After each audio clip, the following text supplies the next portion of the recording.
जय महाराष्ट्र मित्रांनो, बोलताना अत्यंत वाईट वाटतंय. अशी घटना आपल्या महाराष्ट्रात घडलेली आहे. नाशिक जिल्ह्यातील मालेगाव तालुक्यातील डोंगराळे गावात यज्ञा नावाच्या 3 ते 3.5 वर्षाच्या मुलगीवर अमानुषपणे अत्याचार करून तिची निर्घृण हत्या करण्यात आलेली आहे आणि आरोपी दुसरा-तिसरा कोणी नसून त्यांच्याच गावचा राहणारा, शेजारी राहणारा संजय खैरनारे हा 24 वर्षाचा नराधम आहे. अरे, हे किती दिवस चालणार? किती दिवस आपल्या स्त्रीवर अत्याचार होणार? ती स्त्री गर्भातही सुरक्षित नाही. ती स्त्री बाहेर आल्यावर अशा नराधमांकडूनही सुरक्षित नाही. उद्या लग्न झाल्यावर सासरीही सुरक्षित नाही. मग स्त्री सुरक्षित आहे कुठं? मायबाप सरकार लाडक्या बहिणीचा हप्ता नाही द्या, पण लाडक्या बहिणीची सुरक्षा मात्र करा.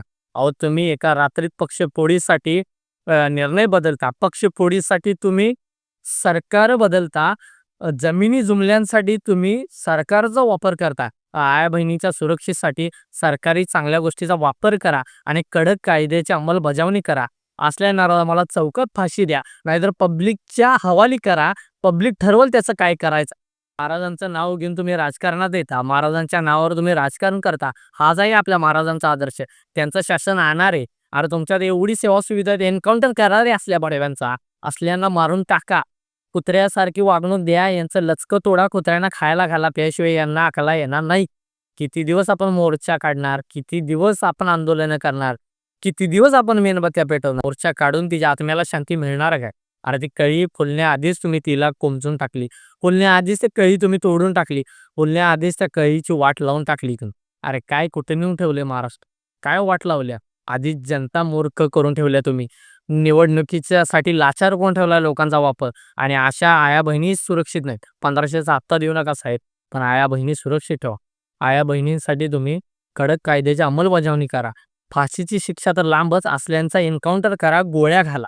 त्याशिवाय ही सुधारणार नाही. लय धाडस वाढलंय यांचं. काहीतरी करा साहेब, काहीतरी करा. आता तरी जागं व्हा. आता तर या गोष्टी तर इमानदारीने काम करा. पैसे खाल्ला रस्त्यात, प्रत्येक घोटाळ्यात त्याचा विषयच नाही. पण तुम्ही ह्यात तर चांगलं काम करा साहेब. हिंदूंचं सरकार आज एका छोट्या चिमुकलीला वाचवू शकलं नाही. कसलं सरकार आहे आपली? काय सरकार? काय चाललंय? किती दिवस न्याय मागायचा गरिबांनी? किती दिवस पावलं झिजवायची न्यायालयाची? किती दिवस वकिलांच्याकडे जायचे? किती दिवस? किती दिवस? अजून किती दिवस? ठरवा तुम्हीच काय करायचं आणि मायबाप जनतेचं आपल्या सुरक्षेचं बघा जरा. आया बहिणीच्या सुरक्षेचं काहीतरी करा.